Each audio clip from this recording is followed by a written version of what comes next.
ராமராமா. ஸ்ரீ குருப்யோ நமஹ. புதன்கிழமை ஏப்ரல் மாதம் 2026 1ஆம் தேதி, விஸ்வாவசு வருஷம் பங்குனி மாதம் 18ஆம் தேதி, சுக்லபக்ஷ சதுர்தசி, கார்த்தால சிறிது நேரம், அதாவது 7:22 வரை. அப்புறம் பௌர்ணமி திதி, உத்தர நட்சத்திரம் மாலை 4:24 வரை, பின்ப ஹஸ்த நட்சத்திரம், விருத்தி யோகா வணிஜகரணம். இன்னைக்கு பௌர்ணமி விரதம், பங்குனி உத்தரம், பெரிய புண்ணிய காலம். அனைத்து சிவாலயங்கள்லையும் திருக்கல்யாண மகோத்சவம்.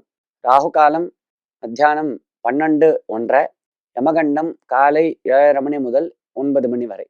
தர்மம் அதர்மம் இதை பற்றி ஒரு விளக்கம் தேவை. தர்மாதர்மங்கள் அப்படின்னு நாம் எதை சொல்றோம், அதனுடைய அர்த்தம் என்ன அப்படின்னு கேட்கிறார்.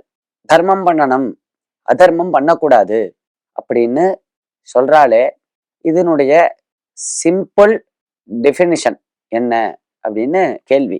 ரொம்ப நல்ல கேள்வி. இத மகாவிஷ்ணுவனுடைய அவதாரமான 18 புராணங்களை ரச்சனம் பண்ணதான, வேதங்களை பிரச்சாரம் பண்ணதான, வேத பரம்பரைய அபிவிருத்தி பண்ணதான வேதவியாசாச்சாரியால் இந்த விஷயத்த சொல்லியிருக்கார். 18 புராணம் எழுதின வேதவியாசர் உட்கார்ந்து கடிச்ச ஒருத்தர் அவர்கிட்ட போய் கேட்டார், சுவாமி, நீங்க வேதங்களை 4 பாகங்களை பிரவர்த்தனம் பண்ணியிருக்கேள், 4 ஆச்சாரியர்கள் மூலமா அதை பிரச்சாரம் பண்றதுக்கு ஏற்பாடு பண்ணிவிட்டேள், 18 புராணங்களை ரச்சனம் பண்ணிவிட்டேள், லட்சக்கணக்கான ஸ்லோகங்கள், இத்தனையும் படிச்சு இத்தனை வேதங்களையும் அத்தியனம் பண்ணி நாங்க அதனுடைய விஷயங்களை தெரிஞ்சுக்கிறது சாத்தியம்னு எனக்கு தோணலை, அவ்வளவு சக்தி இருக்குமான்னு தெரியல, இதனுடைய சாரம் என்ன, எசன்ஸா ஏதாவது சொல்லுங்களேன், இவ்வளவு நீங்க எழுதியிருக்கேளே இதனுடைய சாரம் என்ன அப்படின்னு கேட்டார். அத ஒரு ஸ்லோகத்துல வேதவியாசாச்சாரியால் புரிய வச்சார். அஷ்டாதச புராணேஷு வியாசஸ்ய வச்சனத்வயம். 18 புராணம் எழுதியிருக்கேன் பாடுறா, இதனுடைய சாரத்தை 2 வார்த்தையில நான் சொல்றேன். பரோபகார புண்ணியாய பாபாய பரபீடனம்.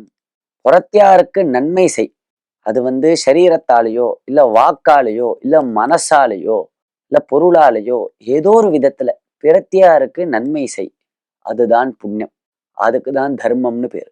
பாப்பாய பரபீடனம், ஏதோ ஒரு விதத்துல பிரத்தியாருக்கு ஹிம்சை, கெடுதல், கஷ்டம் நீ செய்த அப்படின்னா, அது சரீரத்தாலேயோ இல்ல உன்னுடைய மனசாலேயோ இல்ல சொற்களாலேயோ ஏதோ ஒரு விதத்துல புறத்தியாருக்கு நீ கெடுதல் செய்தையானால் அதுதான் பாபம், அதுக்குதான் அதர்மம்னு பேரு அப்படின்னு சொல்றார். பரோபகார புண்ணியாய பாபாய பரபீடனம். புண்ணியத்தை தான் நாம் தர்மம்னு சொல்றோம், பாபத்தை தான் அதர்மம்னு சொல்றோம். அந்த புண்ணியத்தை ஏற்படுத்தக்கூடிய காரியங்களுக்கும் தர்மம்னு பேரு. எந்த காரியங்களை செய்தால் புண்ணியம் வருமோ அந்த புண்ணியத்துக்கும் தர்மம்னு பேரு. அந்த புண்ணியத்தை ஏற்படுத்தி கொடுக்கக்கூடியதான செயல்களுக்கும் தர்மம்னு பேரு.